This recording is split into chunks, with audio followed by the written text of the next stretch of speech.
आपको हम एक ऐसे खतरे से आगाह करेंगे जो देखने में तो छोटा है, लेकिन वो आपकी सेहत को बड़ा नुकसान पहुंचा सकता है। इसलिए गौर से सुनिएगा और देखिएगा। हम बात कर रहे हैं घरेलू मक्खियों की। वो मक्खियां जिन्हें आप घरों से लेकर बाजार और रेस्टोरेंट तक में देखते हैं और उनको इग्नोर कर देते हैं। लेकिन क्या आपको इस बात का बिल्कुल भी अंदाजा है कि मक्खियां कितनी बड़ी बीमारियों की वजह बन सकती हैं? आज आपको इस रिपोर्ट में हम दिखाते हैं। ये है घरेलू मक्खी, वही मक्खी जो घर से लेकर बाजार तक आपको हर जगह उड़ती फिरती दिखती है। ये मक्खियाँ अक्सर खाने पीने की चीजों पर बैठ जाती हैं।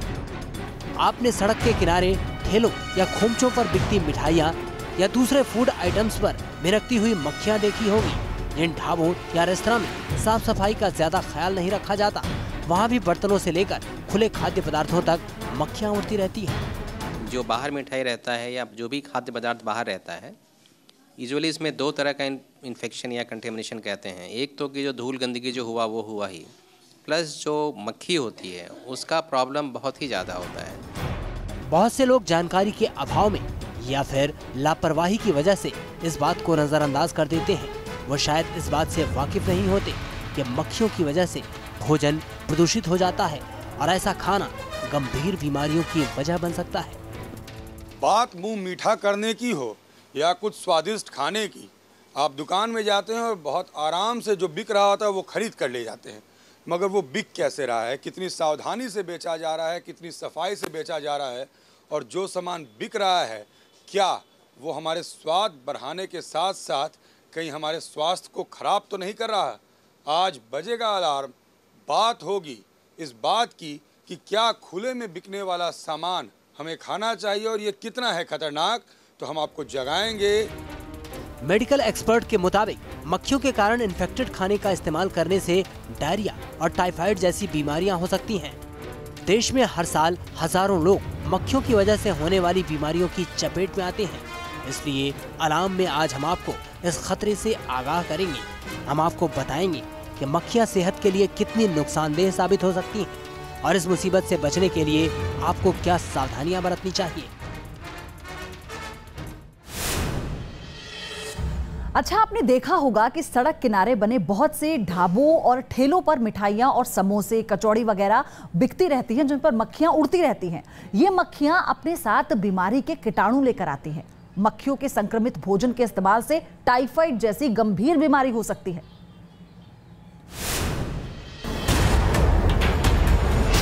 चाय का कप हो या फिर मिठाइयों की ट्रे, लंच की थाली हो या फिर डिनर का प्लेट, ये मक्खियां कहीं भी बिन बुलाए चली आती हैं और खाने पीने की चीजों को प्रदूषित कर जाती हैं। सड़क किनारे दुकान होते हैं, धूल कण, मक्खियाँ, गंदगी सब कुछ उस मिठाई के ऊपर होती है। और जो कुछ आपको मीठा लग रहा होता है खाने में, दरअसल उसमें बहुत सारी मिलावटें गंदगी की होती है जो स्वाद बदल रही होती है और आपको पता नहीं चलता। आमतौर पर घरों और आसपास में नजर आने वाली मक्खियों के 6 पैर होते हैं, 2 छोटे पंख होते हैं जो उड़ते वक्त संतुलन बनाए रखने का काम करते हैं। मक्खी 1 सेकेंड में अपने पंख 200 से 400 बार तक फड़फड़ाती है। मक्खियों की देखने की शक्ति ज्यादा नहीं होती, वो रंगों का फर्क नहीं कर पाती, लेकिन मक्खियों की सूंघने की शक्ति इतनी तेज होती है कि वो 2 किलोमीटर की दूरी से भी भोजन का पता लगा लेती है। आपके लिए ये जानना भी दिलचस्प हो सकता है कि मक्खियों को शरीर पर मौजूद बालों के जरिए भोजन की गंध मिलती है। दरअसल मक्खियाँ उड़ उड़कर बहुत सी गंदी जगहों पर बैठती हैं। इससे गंदगी और उसमें छिपे खतरनाक कीटाणु मक्खियों के पैरों और पंखों में चिपक जाते हैं और इसके बाद जब वो मक्खी भोजन सामग्री पर बैठती है तो वो उसे संक्रमित कर देती है। ऐसा फूड आइटम सेहत के लिए हानिकारक हो जाता है। मक्खियों का ये आदत होता है कि वो सारी जगह जो है ना, जो ब्रीडिंग करती हैं, जब जो उसमें बच्चा पैदा करते हैं तो वो गंदे स्थान पर करते हैं और यूजुअली उनका ये प्रोसेस कंटिन्यूस चलते रहता है और वो बार बार गोबर पे बैठना, गंदगी पदार्थ पे बैठना, वहाँ जाते हैं, वहाँ पे अपने अंडे को देते हैं और वहाँ से उड़ करके वो खाद्य पदार्थ पर आते हैं। तो उसके पैर में जो भी गंदगी होती है, जो भी फीकल मैटर हुआ, लैट्रिन का पैदा हुआ, गोबर हुआ, वो खाने पे वापस आकर के करता है। जिन मक्खियों को आपने अक्सर खाद्य सामग्रियों पर बैठे देखा होगा, उनकी वजह से कौन कौन सी खतरनाक बीमारियां हो सकती हैं, इस सवाल का जवाब मेडिकल एक्सपर्ट की जुबानी सुनिए। यूजुअली डिसेंट्री होना, डायरिया होना, कॉलेरा होना, इवन टाइफाइड होना, स्किन की प्रॉब्लम होना, पैरासाइटिक इन्फेक्शन होना, ये बहुत ही कॉमन होता है वो मक्खियों के द्वारा। देखने में छोटी और मामूली सी नजर आने वाली मक्खियाँ किसी इंसान को अस्पताल पहुंचा सकती हैं। बहुत से लोग इस खतरे से अनजान होते हैं, जबकि कुछ लोग जानबूझकर अनदेखी करते हैं। कवर करके रखा जाए, अगर शुद्ध तरीके से रखा जाए तो वो हमारे लिए हेल्दी है, अगर उसको ठीक तरीके से नहीं रखा है तो वो अनहेल्दी है। थोड़ा तो है अनहाइजेनिक, बट टेस्ट के लिए खाते हम लोग। अब सवाल है कि आखिर मक्खियों से होने वाली बीमारियों से बचने के लिए क्या एहतियात बरतने चाहिए। मक्खियों के खतरे से बचने के लिए जरूरी है कि आप स्वच्छता का पूरा ख्याल रखें, भोजन सामग्री को हमेशा ढककर रखें।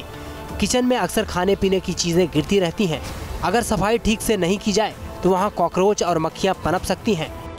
डाइनिंग टेबल और उसके आसपास की जगह को भी पूरी तरह से साफ रखें। अगर आप खाना खाने बाहर जा रहे हैं तो ज्यादा सावधानी बरतें। रेस्टोरेंट, ढाबे या रोड साइड ठेलों पर खुले में रखी मिठाइयाँ और ऐसे फास्ट फूड के सेवन से भी बचना चाहिए जिसमें मक्खियाँ मंडरा रही हों। बच्चों को भी समझाएं कि इस तरह के भोजन का इस्तेमाल ना करें।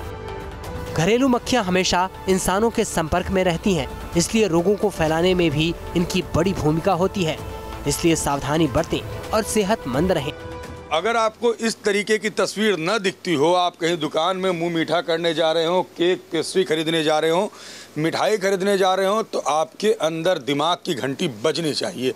आपके अंदर का अलार्म बजना चाहिए कि कुछ तो गड़बड़ है। अगर इस तरीके की पैकिंग नहीं है, अगर सामान ढका हुआ नहीं है, खुले में है, शीशे के केस में नहीं है, प्लास्टिक कवर में नहीं है, तो घंटी बजना ज़रूरी है, क्योंकि स्वाद के चक्कर में कहीं स्वास्थ्य से ना हो जाए खिलवाड़। जागते रहिए, ढके हुए सामान को खरीदिए, जहां खुला है उस सामान का विरोध कीजिए। विजय सत्येंद्र के साथ रजनीश सिन्हा, न्यूज़ नेशन, पटना। तो स्वाद के शौकीनों के लिए सावधान होने की जरूरत भी है। चलिए अलार्म में अब हम आपको एक ऐसे शातिर अपराधी की साजिश से आगाह करेंगे जो मासूम बच्चों को जुर्म के दलदल में धकेलते थे। पुलिस ने एक ऐसे गैंग का पर्दाफाश किया जो बच्चों से चोरी करवाता था। इस गिरोह के बदमाश दूसरे राज्यों के गरीब परिवार के बच्चों को नौकरी का झांसा देकर दिल्ली लाते और फिर उन्हें चोरी करने के लिए मजबूर करते। पुलिस ने इस गैंग के कब्जे से 6 बच्चों को आजाद भी करवाया है।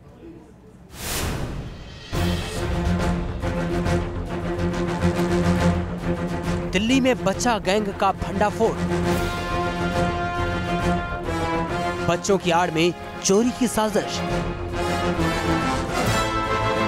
बच्चों की तस्करी के रैकेट का खुलासा।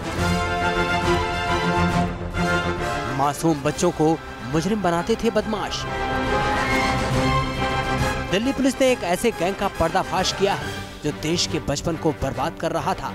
पुलिस की गिरफ्त में खड़े ये आरोपी बच्चों को जुर्म की राह पर ढकेल रहे थे। इंटरस्टेट गैंग है, क्योंकि ये झारखंड से बच्चे लेके दिल्ली में उनसे यहाँ पे क्राइम करवाते हैं। गुनाह की इस कहानी में वो तमाम फैक्टर हैं जो किसी क्राइम थ्रिलर मूवी में होते हैं, लेकिन ये कहानी फिल्मी नहीं, बिल्कुल सच है।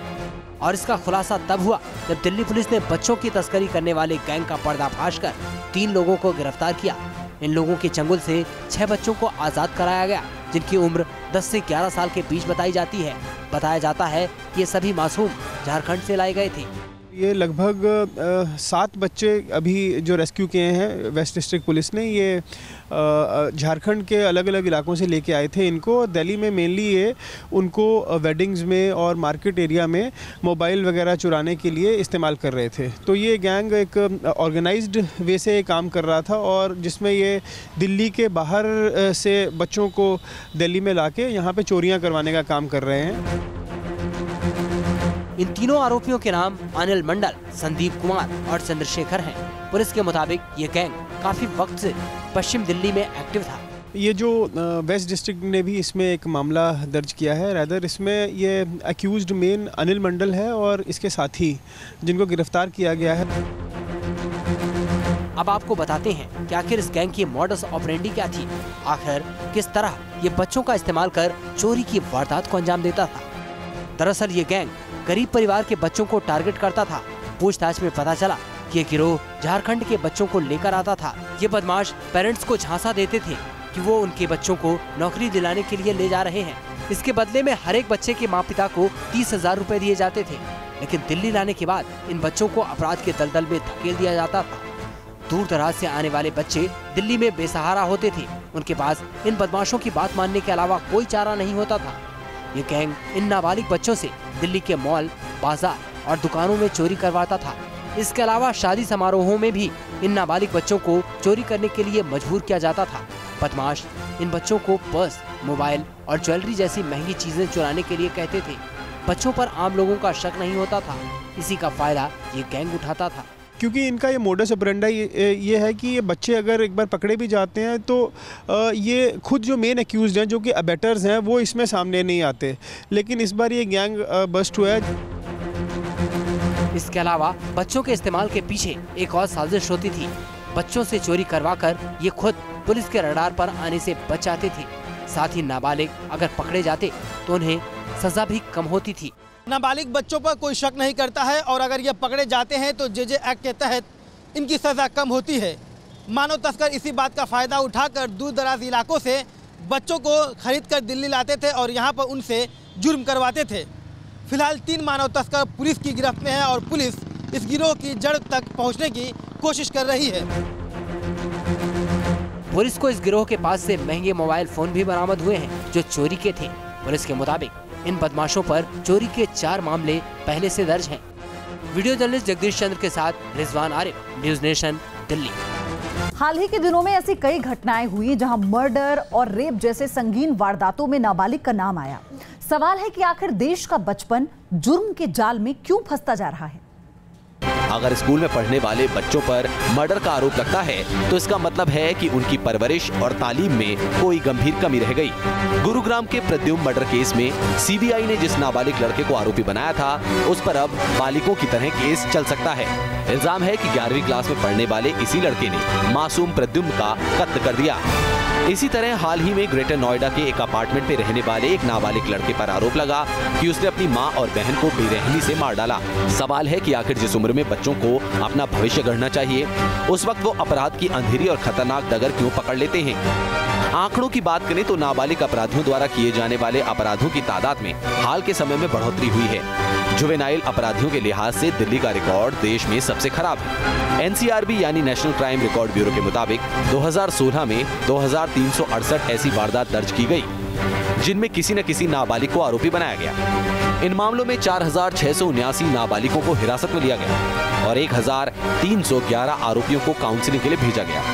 जुवेनाइल अपराधियों के लिहाज से दूसरा नंबर मुंबई का है जहां 2016 में 946 ऐसी घटनाएं सामने आई। बच्चों पर अपराध की दोहरी मार पड़ रही है। एक तरफ जहां बच्चों को अपराध के दलदल में धकेला जा रहा है वहीं बच्चों के खिलाफ होने वाले क्राइम में भी इजाफा होता जा रहा है। एक अनुमान के मुताबिक देश में हर रोज करीब 290 बच्चे अपराध के शिकार होते हैं। इनमें मारपीट से लेकर हत्या और बच्चों की तस्करी से लेकर यौन शोषण तक की घटनाएं शामिल हैं। अपराध की आग में देश का बचपन नहीं झुलसे, इसके लिए सरकार और सिविल सोसाइटी दोनों को मिलकर प्रयास करने की जरूरत है।